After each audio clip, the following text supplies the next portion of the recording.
Pozdravljeni. Pred časom sem vam v objavah na kanalu Beggars Way postavil enostavno vprašanje.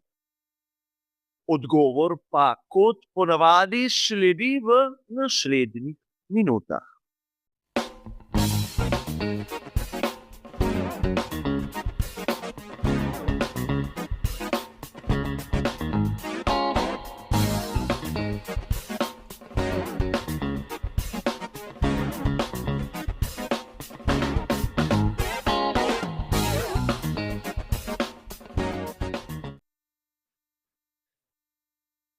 Verjetno ste naleteli na tisto mojo objavo, kjer sem vas spraševal, kaj imajo skupnega trije bolidi na fotografiji.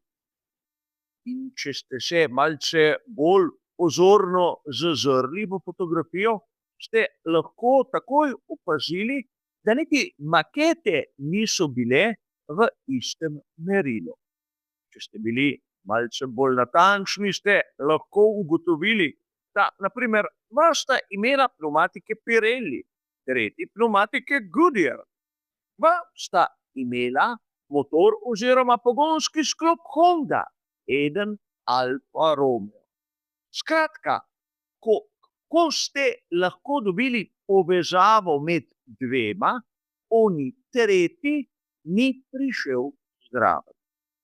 In nekateri ste poizkušali celo z ugibanjem.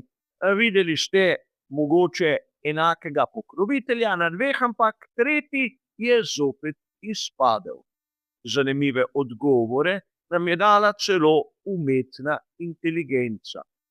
In verjetno ni treba posebej poudarjati, da so trije bolidi iz treh zgodovinsko različnih obdobij. Na fotografiji je bil bolid ekipe Alfa Romeo iz leta 1950, torej Alfa Romeo 158, nato McLaren MP4/4 iz sezone 1988 in na koncu Red Bull RB19 iz sezone 2023. Na koncu se je nekomu posvetilo. Vsi trije bolidi imajo nekaj skupnega. Namreč v dotičnih sezonah so zmagali vse dirke na koledarju, razen ene. In danes si bomo ogledali, zakaj se je to pravzaprav zgodilo. A začnimo s prvim, z Alfo 158.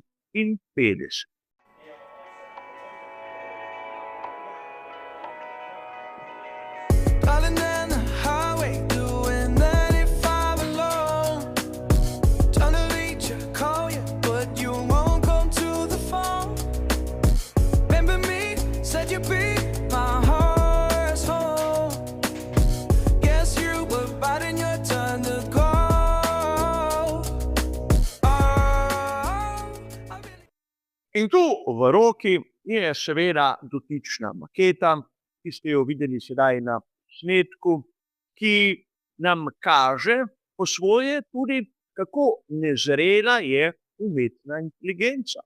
Namreč, ker je pobarvana v rdeči barvi rosso corsa, jo je umetna inteligenca smatrala za Ferrari. Nekako je bil tudi predlog, da ima ta bolid motor zadaj, čeprav je jasno po izpušni cevi, da je spredaj. Ampak tu marsikateri navdušenec ne ve zanimive zgodbe. Leta 1950 je na koledarju svetovnega prvenstva Formule 1 bilo 7 dirk. 7 dirk, ki so veljale. In verjetno vsi dobro poznamo zgodbo okrog prve dirke, velike nagrade Velike Britanije. Ampak na to se zgodba začne malce megleti. Marsikdo ne ve, da od leta 1950 do 1960 se je točke svetovnega prvenstva Formule 1 podeljevalo tudi na dirki za 500 milj Indianapolisa. Ampak tam niso tekmovali bolidi Formule 1, temveč bolidi po pravilniku UZA. In sedaj je verjetno marsikomu jasno, zakaj Alfa ni dosegla 7 zmag na 7 dirkah, ker na eni ni bilo dovoljeno nastopiti. Juan Manuel Fangio in Giuseppe Farina sta zmagala vsak po 3 velike nagrade. Farina je na koncu postal svetovni prvak v letu 50, Fangiju to uspelo leto kasneje. Ampak Alfa 158 zagotovo eden izmed najbolj dominantnih bolidov v zgodovini Formule 1. Letnik 1937 in seveda eden izmed tistih mejnikov, mimo katerega ne moremo v zgodovini tega nam ljubega športa.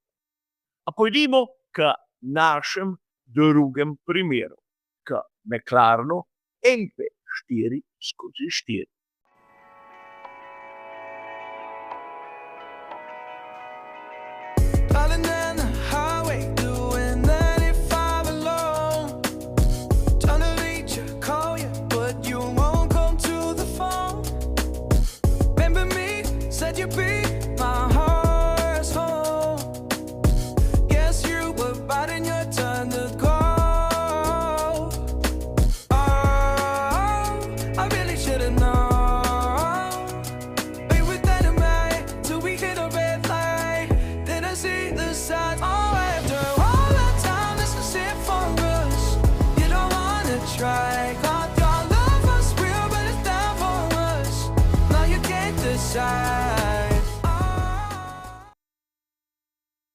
Tu v moji roki je zopet tista maketa, ki ste jo malce prej videli na, recimo temu, artističnem posnetku.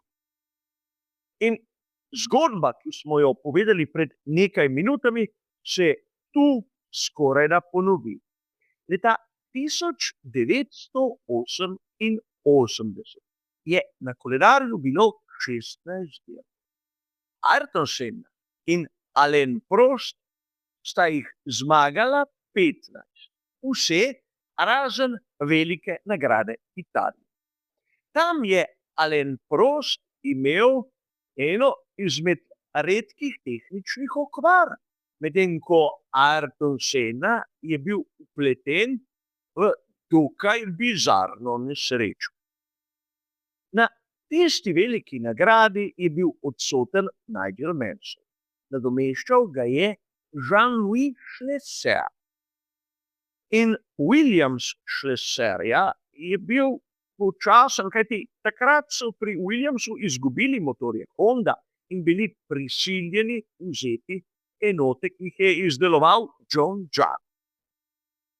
Ko je Ayrton Senna skušal drugič za krog prehiteti Schlesserja, sta trčila in Senna je bil prisiljen k odstopu.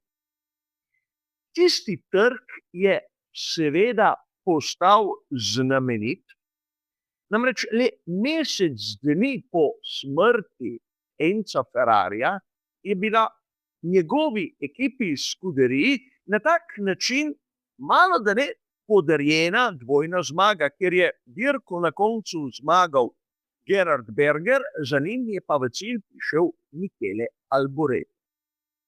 Nerodnost Schlesserja je postala legendarna in ne smemo tudi mimo dejstva, da o McLarenu MP4/4 so bile napisane cele knjige, tako pomemben je ta projekt.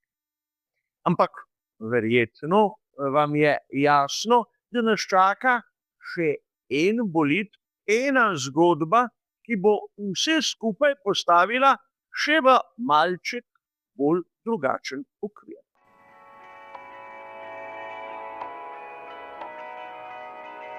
Driving down the highway, doing 95 alone.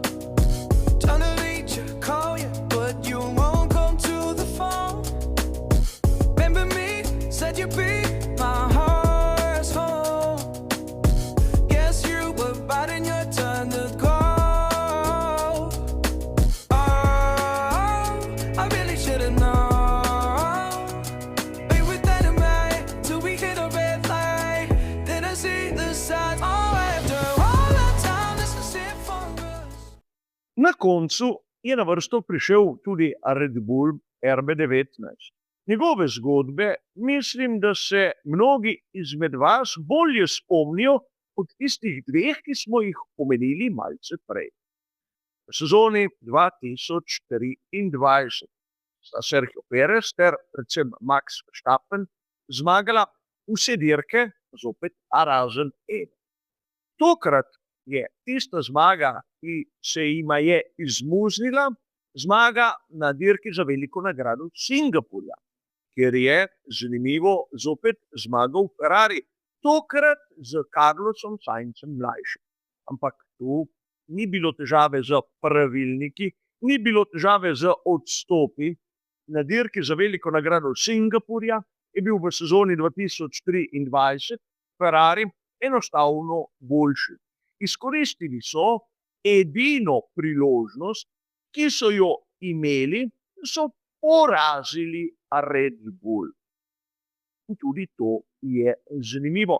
Namreč imeli smo 3 primere, ki so nam kazali ekstremno dominacijo nekega modela skozi zgodovino, ampak v vsakem slučaju smo videli, da je v ozadju bila čisto drugačna prigoda. In sedaj ne smemo mimo dejstva, da so se dominantni bolidi pojavljali skozi celotno zgodovino Formule 1, kot smo videli tu, leta 50, leta 88 in leta 2023. Torej, če vam kdo omeni, da včasih so bile zadeve malce drugačne, mu lahko mirne duše zatrdite, da ni prav tako res. In drugič, praktično nikoli, tudi z dominantnim bolidom, ne moremo vedeti, kaj se bo na koncu zgodilo na dirki. Toliko o tem, upam, da zanimivem vprašanju, ki sem vam ga postavil. Hvala za vašo pozornost in nasvidenje.